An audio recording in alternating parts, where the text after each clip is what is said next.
particular reason with your host, Kerri Lewis, alongside the amazing one and only Yanko.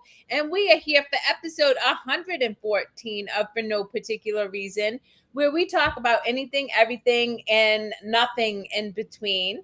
And I'm super excited to be having this conversation with you all who are watching and Yanko today, as it lifts my spirits and brings me a lot of joy to be here. So what's poppin', Yanko? Same. I'm very excited. We haven't been able to do that for a while. There was a couple times when there was issues with the system. Streams were not going to Facebook, Instagram, and we're just like, we're just gonna chill, drink some coffee, and move with life. Whatever life brings us. But I'm really glad to be back and vibe with you guys. So yeah, let's get this show going. Let's get this show going. Well, it's so interesting. So earlier today, I had driven into Worcester to get my daughter her haircut, which, side note, me and my daughter cut my hair because I couldn't get a hold of my hairdresser. And I got to say, I did a better job than my hairdresser. So I'm going to cut my own hair from now on. But anyway, besides that, so I was driving in and I happened to talk to this amazing gentleman, Fidel, who has a podcast himself. And he's like, I haven't been feeling it lately, but it's so interesting how so many people like you still doing your podcast. And what I shared with him, what I'll share with you is we show up when we're meant to show up, and it is what it is. And that's the gift of flow, is being okay with what is, even when it doesn't look or feel the way we want it to be. That's exactly right. And this is why we got to that episode. I just had a total fucking epiphany. I'm like, wait a minute, I get to be tired. I'm supposed to be tired. So for context, listening audience, I was just telling Yanko, it's been a long 7 years of like transformation for me. Like I've really stripped apart my ego several times over in the 7 years. And today I'm like, I'm so tired. And then I just realized, going in with the same analogy around the podcast, I get to be tired. I don't have to be anything but. Exactly. I mean, and this is why the show, it's called For No Particular Reason. We just show up when we're inspired. We don't have any set topic.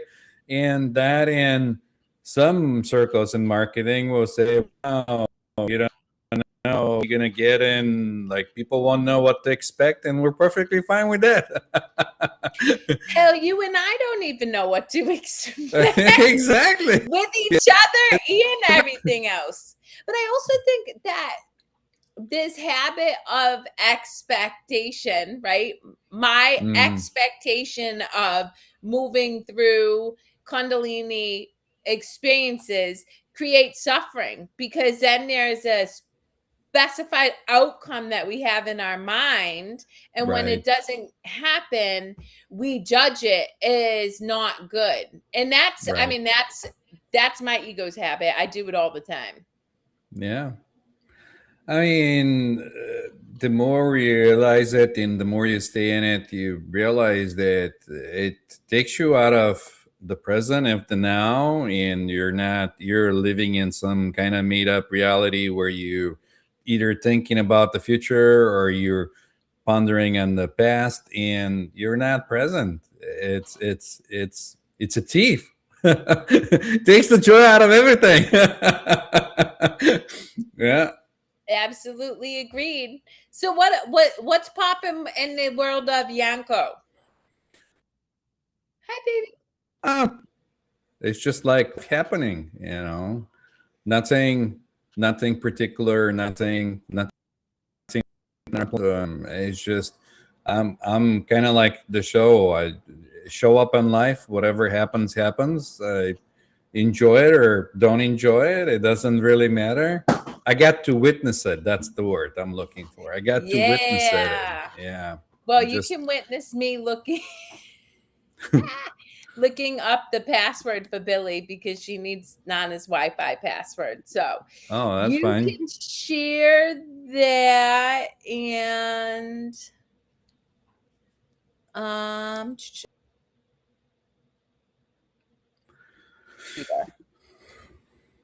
There you go. You dropped off for a second, but you're back, which is I'm fine. back in the saddle again.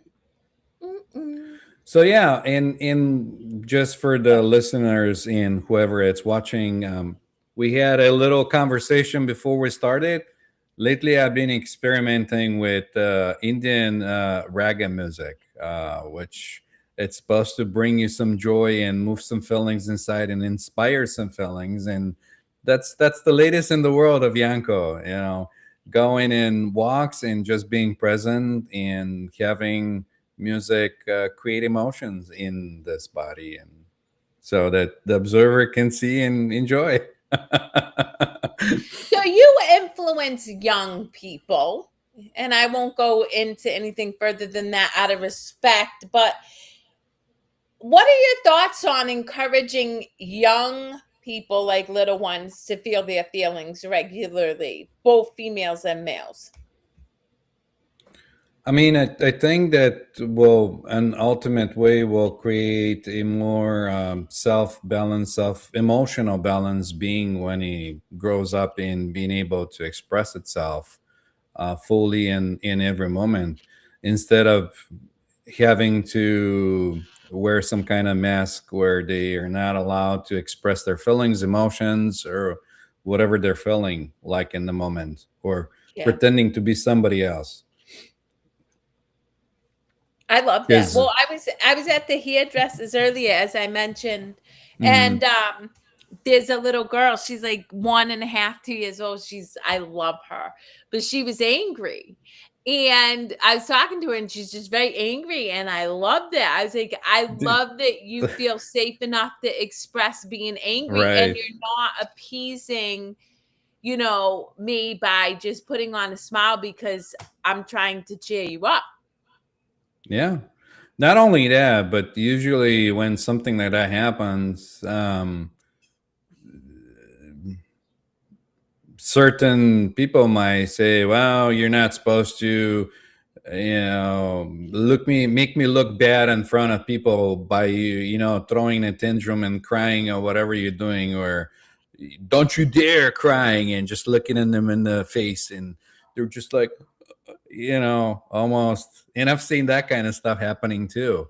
Yeah. Well, Um, that brings me to a point. So I was talking to an individual yesterday, and I can't say I was surprised by this, but it so this individual works within a company, and they mm, all had table meetings to discuss, you know, the things that they felt were going well with the company and the things that they felt needed work and whatever. And so this individual discussed how the delivery of like communication can be super aggressive.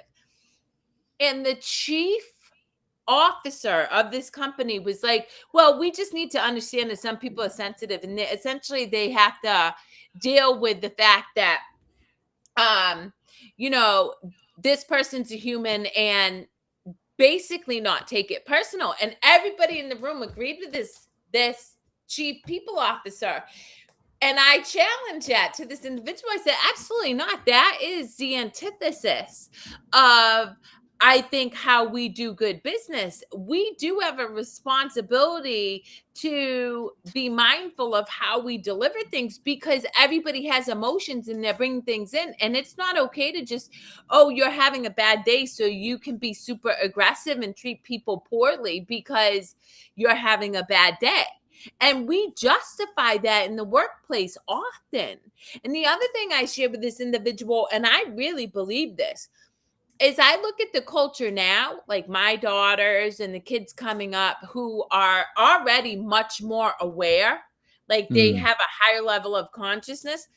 There's no way in 10 years that response will be accepted, because it's not okay to just, oh, yep, you're too sensitive. You essentially have to get over it. Absolutely not. I have every right to have an expectation that you communicate to me in a way that's respectful and mindful of the fact that I'm an individual.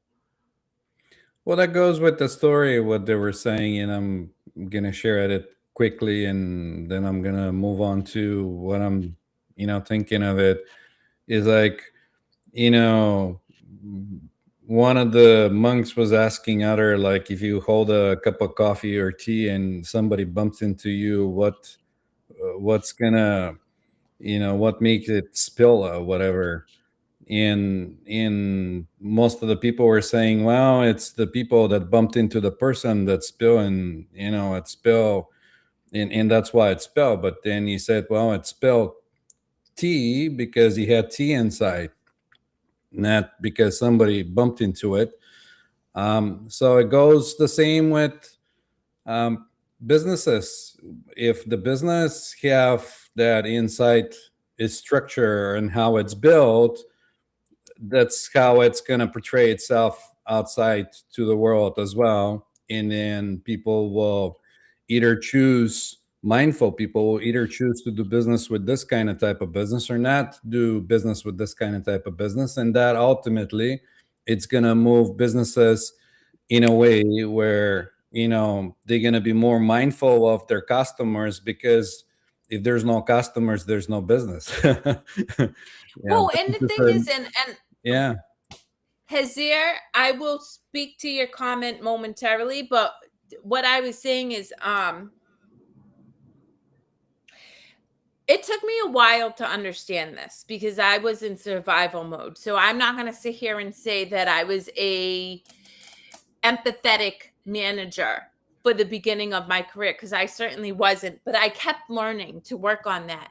And what I realized was, as I created a culture that felt safe, where people could communicate and have tough conversations and sit in the messy middle to come to a happy medium, instead of this, passive aggressive or aggressive delivery of messages, the company was way more profitable because I never had to worry about my people. My people were passionate about what they did because they enjoyed what they did, because they were in a great workplace. And so this is where companies are going to have to become emotionally intelligent. And we see it, right? The younger generations aren't tolerating bullshit. If you treat me poorly, I'm stepping out and going elsewhere. And that is inherently where I see, are the companies that are successful going, right? So I agree with you. To his ear, thank you for commenting. First off, I really, really appreciate it. But more than that, I I feel pretty strongly that nobody deserves to be treated poorly. Now, do I have implicit bias? Absolutely. And am I human, and do I have to catch myself in an experience? 100%. But that is where awareness is the gift that I have, is that I can recognize that maybe I'm operating from an unconscious belief of fear and then make a different choice. But to a different degree, the energy I send out has to come back to me. So if I treat people poorly, even like unconsciously, then that energy has to come back to me. So if people treat me poorly, I ask myself, what am I sending out into the world that's causing me to get excessive negative energy back? Sometimes I've done nothing and it's just the encounter I'm in, you know, it's the karma that I created from decades ago and I'm just like flushing it out. But other times it's because how I responded to something is coming back to me, and I'm very, very aware of that. And I take ownership of that. So, but I don't think anybody should be treated poorly, regardless of income, status, addiction issues. It doesn't matter, like anything, right. everything. I'm so glad you brought this up, because um, we're in a shared reality, and we shared reality with other people. And so you're going to encounter people that are going to reflect back to you and share your part of the reality that you're encompassing, because we're sharing it. At one point, when we're meeting other people, we share their reality. So, if they're in that place, like you said, it could just be something that you had to experience from previous lives, or something that you had to, like, encounter and just process. In other times, it's just you're there to just be there because you're there. It's a shared reality. There doesn't it doesn't have to have any particular reason to be there in for that, whatever unfolds to unfold the way it is. You just have to use that gap in between the observer and the mind instead of jumping into whatever your mind throws at you, and reacting instead of and deciding if you want to react, or you just, because you do deserve the right to hold your opinion and not even respond or do anything. You don't have to in every situation.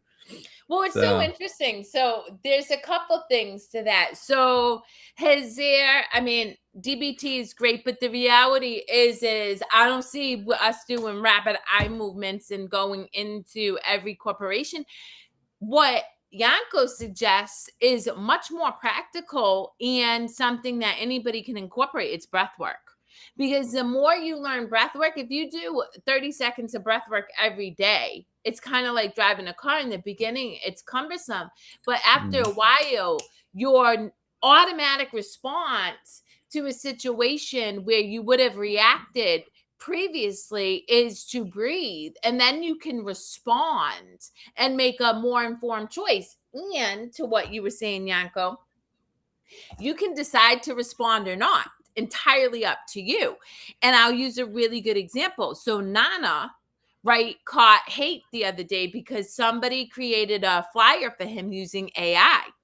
Now, Nana's choice was to respond. He responded from a place of love. He was not aggressive, but he was like, listen, I asked people to make a flyer. If you want to make one not using AI, feel free. I'd be grateful. And that individual actually did. So shout out to them. For me, I catch hate on social media.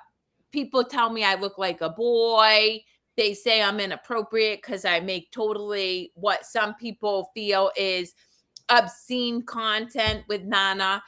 And I don't respond at all, because why do I care? Like, I'm still having a good time being who I am. So I just choose to let them have their opinion and not respond. So we get the choice. Nana responds and he chooses love from his place that feels good. And I don't respond and I choose love from my place that feels good. But we both are mindful that, you know, how we respond will directly impact what comes back to us too. So Nana, instead of responding from a place of anger, even though people were very aggressive with him, he responded from love and got love back, and I don't respond. So it's like being in an amusement park. You're gonna like some things that other people don't like, and you're gonna use some rides that make you happy, and some people won't. The same thing. We all share the same reality, and like I was talking earlier, we, share experiences. And again, you don't have to have an opinion for everything. Sometimes you don't have to share, or give your 2 cents, like some people say. You can just so totally be. Hazir, I'm going to read this. So, empaths, we need training on how to expel and prevent negative energy from compromising our mood and 100%. Shout out to you. I totally agree. Here's the thing. There is endless tools out there for that, right? From tapping to breath work to grounding endless tools, to what Yanko was sharing about raga music. But the reality is it really does come down to being present as much as you can throughout the day, because that presence will give you information about that belief within yourself that is causing Mm. your mood and energy to be influenced. And listen, I'm gonna tell you right now, I've had this conversation with Yanko. I spent years doing all these practices to zip up my energy, to protect my energy. I did meditations, I Bubble around you. all of it. Call the Total, fairies. Do I'm sorry, guys. everything. It's total bullshit, right? Because energy is around you. You are absolutely influenced by energy. It's that Do you have the ability to distinguish the difference between your energy and somebody else's? And that's Yes. what I ultimately had to learn, because I could be cool as a cucumber. I walk into a room full of anxiety and my shit is popping off, and I'm like, Exactly. but now I know it's not Exactly. my energy. So then that's when, to your point, his here, like, whether it's DBT, you do eye movements, you do tapping, you do breath work, you remove yourself from the situation. The control lies in you doing what feels right for you, so that you're not absorbed in what does not feel good for you, you know? Yeah. I'm gonna share a different perspective because I've been there too. Like I'm empathic in a way. I don't know if I can be I think like in we a level all of are. in a level of a woman, because women, everyone experience everything differently. So I don't know. There could be more empathetic than men. I don't know, but I've been in situations when I'm in a room and somebody's having a panic attack, and I'm totally feeling it, and I know it's not my panic attack, or it's just a panic attack that is happening, so I don't have to claim it and say, oh, I'm having a panic attack. I'm just recognizing it and I'm looking for the source of it, and I can go and say, hey, you having a panic attack? And they go like a little bit. So my point, what I'm trying to make is that you sit with everything because ultimately you're that observer that's hiding behind your eyes, that's looking through and feels the feelings and sees the world and everything that unfolds. And again, you don't have to clean it out or push it out or react in any way, because it's like reacting towards the current. The more you struggle against it, the harder it will be to, process that. Emotion, it's energy in motion. It'll move through. And Yep. you don't have to do anything. You don't have to. And that's why I was laughing earlier when Kerri was saying that, oh, you got to do this bubble around, clean up, all these things. Sure. In some greater level that applies, because energy can stagnate, and if you're in places when they have a lot of stagnant energy and all those things, that can be overwhelming. But for the most part, it's like, you walking down the street, there's maybe a party, there's loud music, it bothers you, but as you walk down the street, you pass the party and everything, it's gone and doesn't bother you anymore. Usually it's just what it is. That's how I handle it personally. I don't struggle to change it. I don't chase any kind of special emotions or highs or lows or anything. It's just, it is what it is. Well, so, um, okay, so to his ear, like, again, I get what you're saying, and if that feels good for you, not to like to practice not absorbing other people's energy, certainly, but the reality is I 100%, I've been doing this for 31 years. Like, this work for 31 years. And if you learn a trick that I haven't learned, hella drop in my DM and share it with me, because we do absorb other people's energy. It's just, to Yanko's point, the real awareness is recognizing it's not yours to take on. Like, for example, I guess the best way for me to explain this is, I'm a mother, right? I have two daughters, and one of my daughters is a more reactive individual, and so she's constantly stressed out, like stressed out. So if I walk in her room, there is an inherent high level of anxiety there, and I feel it, but I know that it's not my anxiety. And so I sit with her, I engage with her. I love her to pieces, but I can sit with her. I know it's not my stuff, and so I can sit with it. And I had to learn that, because before I would walk into rooms, I didn't know what I was feeling versus what anybody else was feeling. Now, if I walk into that same room and I'm not grounded, so I've had a tough morning and I didn't ground myself and I'm not feeling peaceful, then our anxiety meshes together. That could be really messy. So it's more about learning yourself and how to ground yourself, or move through emotion comfortably without feeling like you're taking on somebody else's. Secondly, you put up that I didn't show. Girl, I'm with you. I'm 46 years old and perimenopausal. Nobody told me like these hot flashes, these like basically being the most loving person to wanting to take my hand and like choke hold you. That's like real stuff. And so it's recognizing that we are moving through hormonal changes in this human body and giving yourself grace. Like that's again for me, I do the things that I can control. I work out because physical fitness is a way to release some of that stagnant energy. Yep.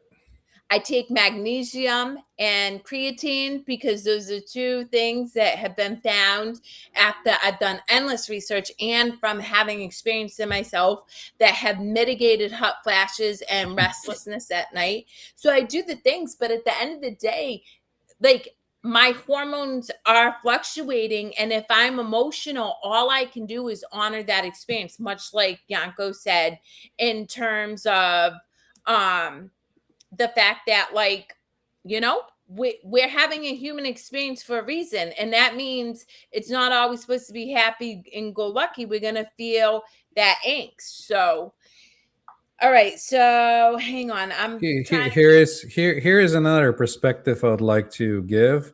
Um, Don't give me a perspective on perimenopause, Yanko. no, no, no. That's Okay. nothing. That's not an area of my expertise. I was I'm like, not in because that kind of body. I'll No, be saying something. no. I wanted to say it before you even brought it up because you covered 2 points that they were asking about, and I had it after the first point. So let's say, because I don't know what their belief system is, but let's say that everything it's oneness and you're part of the oneness, and when you're part of the oneness, um, when you separate yourself and you close yourself down, you close your heart because you don't want to be hurt and you're afraid of something happening.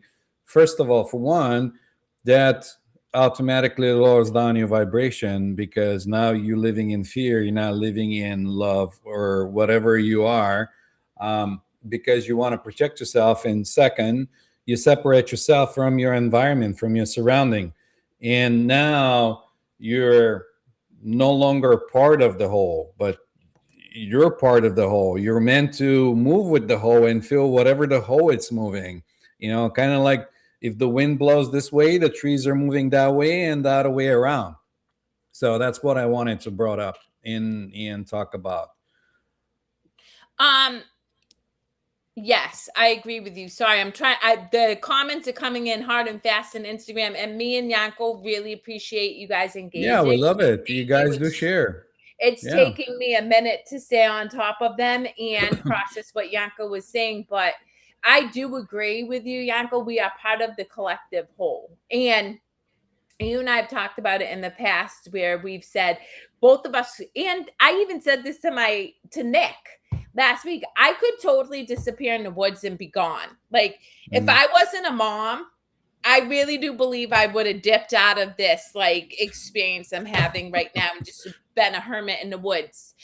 But we are part of the collective whole. And so the gift, I believe, is that we are able to learn ourselves to give of ourselves to the collective whole by being immersed in the collective whole, because I'm not going to be triggered by the woods. I am going to be triggered by being in my daughter's room with her energy, and I'm going to feel dissonance in my body, and then I can get curious about what's coming up for me in my own work so that I can learn myself more deeply. So there's that. um with regards to Gina, so I'll be curious to hear what you have to say on the comment that's up right now. But this is what I would say to you. And I don't know where you are with your own journey. Talk is cheap. And I'm not saying that to you, I'm saying this to everybody. I work with so many kids and I do a lot of education. But guess what? It is very difficult for me to make uh headway with kids when their parents don't embody the work themselves. I've worked with kids who struggle with addiction. I've worked with kids with mental health issues. I've worked with kids whose parents are caretakers. And the parents will be like, oh, don't struggle with addiction. Meanwhile, they're chugging a bottle of wine at night. Their parents will be like, oh, don't put your other people's needs above your own. Meanwhile, they're overextending themselves at work, with their significant other, with their kids, and expecting their kids to believe that they shouldn't try to save everybody. And so, and I can tell you this because I do it every day. My children have broken a lot of the generational behaviors that have been embedded in my family's belief systems because I embody a different way of being. I'm not perfect. I go back to my old habits. I'm certainly not above leaning into what was familiar for me. But because I'm constantly showing up differently, I'm constantly setting boundaries with my kids around mom taking care, my mom before she takes care of her kids. And I'm going to give you a real tangible example. I planned one party in my life. It was my first daughter's first birthday. I fucking hated it. It was hell. I was never going to plan another party in my life. I have not planned a party for the past 18 years in my kids' lives. My daughter wants a graduation party. She's like, Mom, I want a graduation party. Awesome. Plan it yourself. Mom, but plan it yourself. It's not that I don't love you. I know what brings me joy. I don't want to plan a party. I will show up. I will help you that day, but I'm not planning it. And that is what people need to understand. It's okay to not do all the things that all the other parents do for your kids if it doesn't feel good. And that's how you teach kids not to take care of everybody else and try to save them, because you don't try to do the thing that doesn't feel good for you, even if it's with regards to your kid. What are Yeah, your I thoughts, mean, Yanko? Because that was a I'm wild response. right. I'm right with you. My thing is, I'm thinking that if you say yes to everything, then you know would mean anything, you know, because just like no, but it's like, oh, okay, well, let's do it, and you like, you know, 15 minutes later, you're saying yes to the same thing you said no the first time around. You know, it's just, uh, yeah. Yep. I'm just reading the comments. There's so many. I'm just gonna read them out loud, and then you can, instead of Yeah, putting go them ahead. I mean, we're gonna make a disclosure. Usually, if they're coming through Instagram, right, they're his not popping ear. up Okay, I learned automatically. that finally, but literally it took me till my last year, and I'll be 43. I'm not sure what that. Then she talks about Urshi, Blue Kohosh, and ashwagandha has helped you. I love ashwagandha. I'm not familiar with the other two supplements, but feel free to drop in my DM and share. Some guy do understand, and I'm learning that too. I'm not sure what that means. You can, this too shall pass, preach. Okay. Yeah. Breathe and chant and ignore, put on the shelf and pivot. I really want that, but the government is hell-bent on destroying homeless people. So where can I go to be a hermit safely?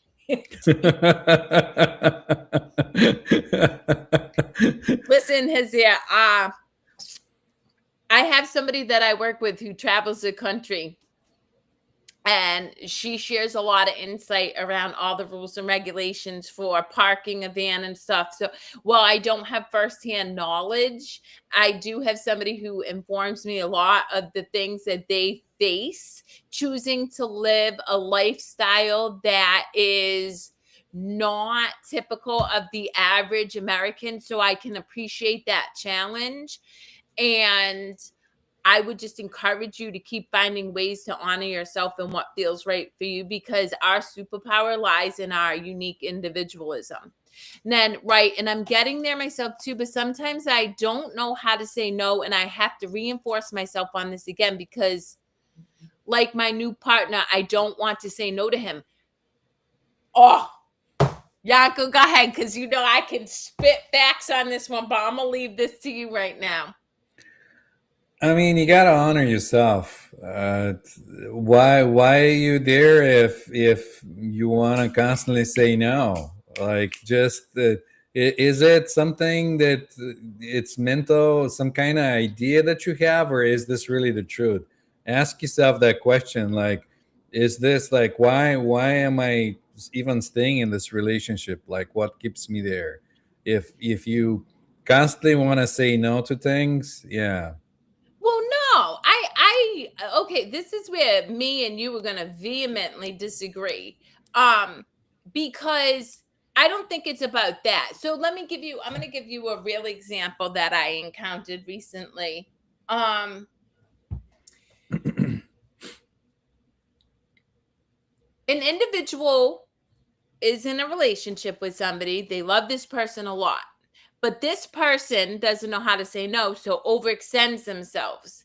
And this individual, loving them, has a hard time seeing the person they love overextended. So this individual shared with this person, you get to be in a place where you can't say no, but I don't have to watch you struggle because of it, right? I get to stay home and you can go handle the situation that you aren't ready to say no to, because I don't want to continuously after a year see you struggle with the same dynamic. That doesn't mean that that person doesn't love their partner. It's just that that person also has to honor what feels good for them. And if not watching their partner struggle over the same issue over and over and over again feels good for them, they inherently should honor themselves by staying home. Using a personal example, Nana doesn't go to funerals. Nana's my boyfriend, for anybody who doesn't know. We've been together almost 6 years. He is my best friend, ride or die. He has my back, legit. But I know damn well he's not going to a funeral with me, right? Does that mean he's not supportive if I, lose somebody or whatever? No, I can certainly go to his house. He will hold me and let me cry, but he doesn't want to go to the funeral. He has every right to honor what feels good for him. And I get to do what feels good for me. So if it was so important for me to have a partner who goes to funerals with me, maybe he's not the person, but I don't give a crap. And so it's knowing what feels okay for me, him honoring what feels okay for him, and knowing that together, because we honor our own needs collectively, we feel really, really good with each Right. other. Yeah. I mean, I was talking more in general, where you like every other thing. It's because sometimes my observation is that when you meet somebody, they put up their best mask. They come up with their best self, and then as the relationship deepens, then you start to find out things about the real mask behind the mask, because there's different levels of the masks people wear, and then you realize that there is a total disconnect, and that's what I was talking about, not Oh, just like yeah. little That's different. situations here and there. Yeah. So I'm going to read these because I'm having issues pulling it up now. Some guys know about perimenopause. I've learned from 3 different guys about perimenopausal issues and understanding it better now because of them.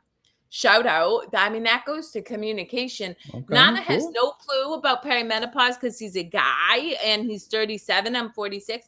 But he certainly will hear me and he doesn't judge me when I'm messy. I mean, not for nothing, but I was at the gym the other day. No joke, guys. I'm doing shoulder presses, and I just start sobbing. Just sitting there at the bench sobbing. I let myself cry because I honor my feelings, and he was let me sob. Didn't try to change my experience. Afterwards, I said, "Can I have a hug?" He said, "Yeah," and then I went back to do my shoulder presses, and it all happened in the span of 3 minutes, and I went from pumping weight to crying to pumping weight, and then we went on about our day, and that's him holding space for me. I need to say no to some things that he tells me to do that I know are going to make me miserable. It's boundaries, and I have to, it's not negotiable. Shout out. Because when we do something that doesn't feel good, that doesn't honor us, we're teaching our subconscious that we're not worthy. People don't realize that, but many people operate from like 90% of learned behaviors and beliefs about themselves. And the only way to change those beliefs is to do what feels good for you in this moment, and it will pivot and change your subconscious programming. But if we just keep doing things to keep the peace or to make our our significant other happy, then we aren't honoring ourselves, and we're reinforcing old patterns of belief systems in our subconscious that really don't serve you unless you want to keep having that same experience over and over again. I And then mean, last, go go ahead. ahead. No, I was just gonna Lastly, say. let me read this and then you say it. Go ahead. Hazir says, I'm going to make that my new pension, your pen chant. We're going to honor our own happiness together and persevere. Shout out. Okay, that's you, Yanko. I was gonna say, usually depends on which way you're developing yourself. If you are in the way of becoming somebody, then that'll be in conflict with losing part of yourself because you're going against your principles. But then if you're on the path of like dissolving your mask or whatever you're wearing, because first of all you have to become somebody to become nobody again, then that won't apply. So it all depends on which way you're moving in becoming somebody or becoming nobody. Well, clarify that because you got me confused. And so I understand what you're saying in terms of the dissolution of ego, right? You're That's saying that right. That's yep. That's exactly what I meant for the ego, because you're becoming an ego personality, an idea in your mind that you think you are, and that idea has principles and other things and likes and dislikes. And if you're developing that way to become a strong ego personality, business owner, whatever you're going to, that'll be okay because it'll be against the principles and ideas that the ego make about itself.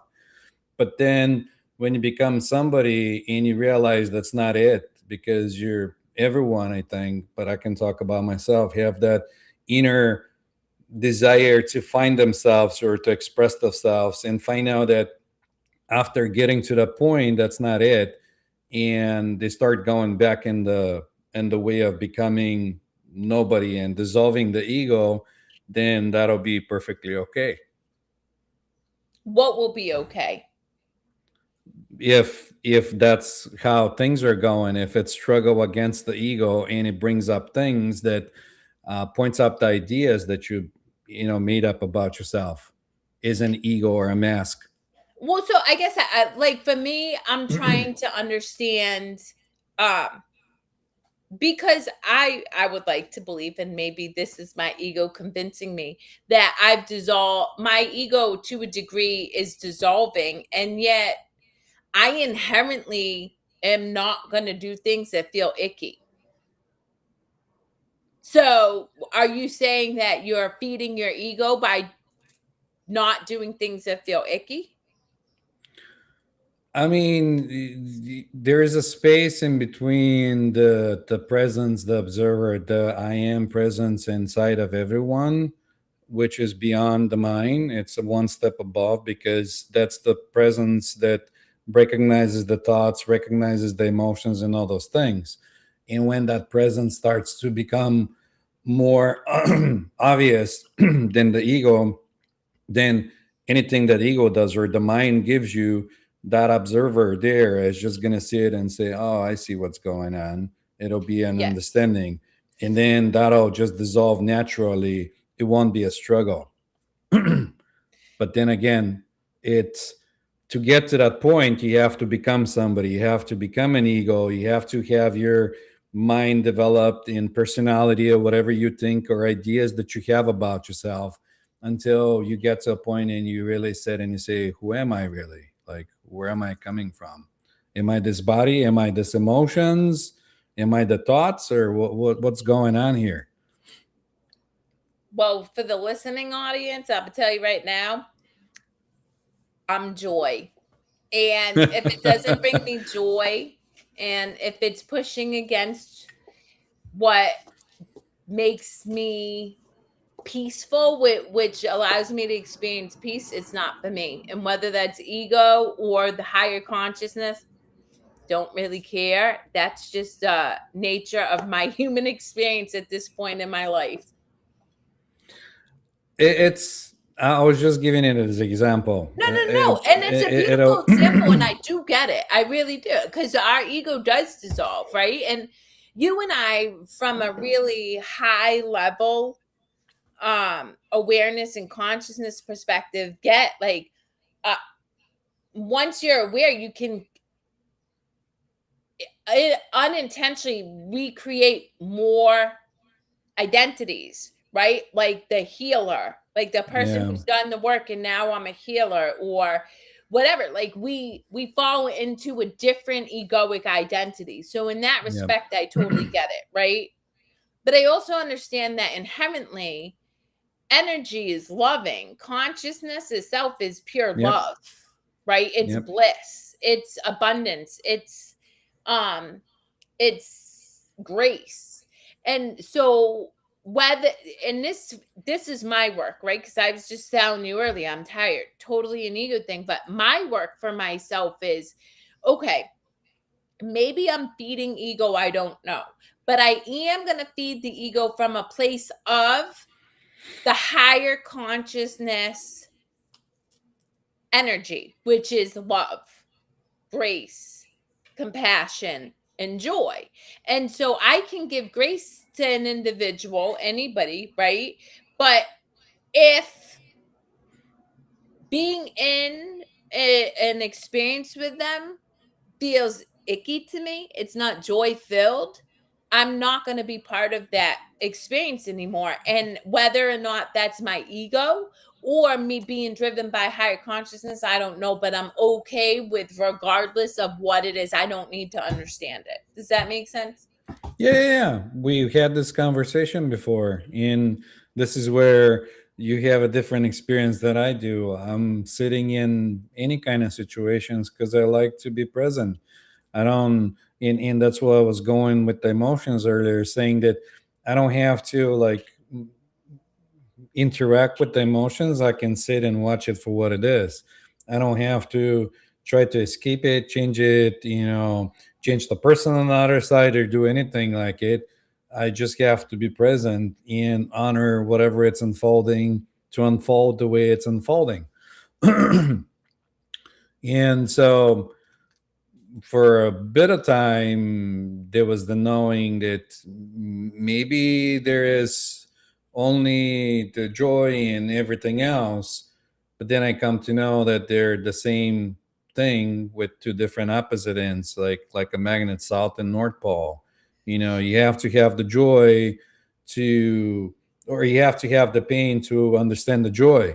You constantly shift between one and the other, and I'm in a place when I honor both. I don't have to change the one and be in the one more than the other.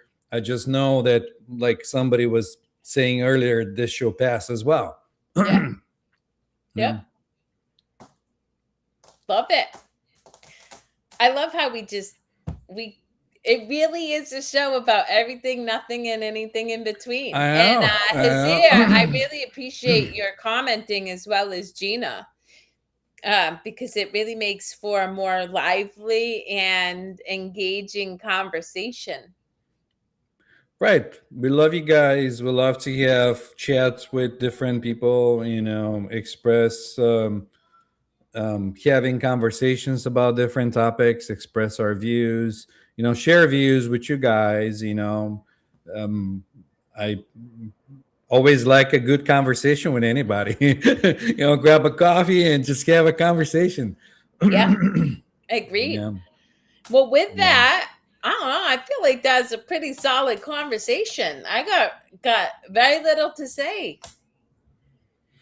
I mean, like I was saying earlier, you don't always have to say anything in any situation. Sometimes it's just good to be present and just be in the moment. True. Um, I was even looking at some people when they talk, they don't respond right away. They might just sit in a little bit and wait for the idea to form in their mind. And they don't have to do the conscious thinking like some people think. You have to go in. If somebody asks you something, you have to give them the information back right away. Sometimes there's no information to come back, and some people call it like a inner knower or downloads, or I'm getting this information from somewhere I didn't know, because you're totally okay with, having something going on inside, like the narrator going and blah blah blah blah blah, let's get a sandwich, what are we gonna do after this, or whatever. You can just be in quiet, and then ideas form. And I don't know if that allows the mind or the brain to activate more, get more in sync with the left or right brain. But it's an experience. So, yeah. Yeah. Yep. It is. Well, with that, I'm gonna sing and sign off for the day, 'cause hey, it's raining here, and to be honest, dear, I want to go out and play. So see you next week on this show with Yanko. Oh, and this amazing Tracy Kerri. So And let's go. Whoa, whoa. let's go. I love it. See, I can always count on you to, like, bring out some good vibes and singing, and bringing a song in the end. For Absolutely. yeah, for If first I'm time not viewers, singing, this is something that happens sometimes in the end of our shows. We send I you love off it. with a good song. Yes. Yep, we do. Or bad song, depends on how you take it. But Hey. it brings joy to me, and we're a happy family in this universe of collective consciousness. Say so. See you next week. I'm out. All right, people. Thank you. Thanks for sharing your energy with us. Thanks for Yes. commenting. Thanks for joining us. We appreciate you. Know that you appreciate it. We like sharing energy with you. Join us again if you feel like it. If you don't, that won't hurt our feelings. At least my feelings. So